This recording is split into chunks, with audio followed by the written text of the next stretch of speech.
all of a sudden I realized what it means to be. Israeli অভিনেত্রী Gal গ্যাটোডের নতুন cinema Snow white box অফিসে সাড়া ফেলতে পারেনি। অনেকেই বলছেন অভিনেত্রী ইসরায়েলি হওয়ার কারণে সিনেমাটিতে পড়েছে নেতিবাচক প্রভাব, কারণ হলিউড অভিনেত্রী গ্যাল গ্যাটোড ইসরায়েলি সমর্থক। ফিলিস্তিনে ইসরায়েলি বাহিনীর অমানবিক অত্যাচারে তাদের প্রতি ছড়িয়ে পড়েছে ঘৃণা। ইসরায়েলকে বয়কটের ডাকও দেওয়া হয়েছে।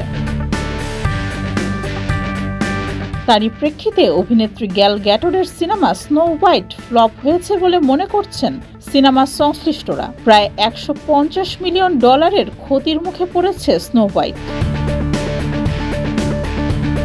তবে গ্যাল গ্যাটোড জানিয়েছেন কেবল তার ইসরায়েলি সমর্থনের কারণেই ফ্লপ হয়নি ডিজনির বহুল আলোচিত সিনেমা স্নো হোয়াইট, আরও অনেক কারণও এর জন্য দায়ী।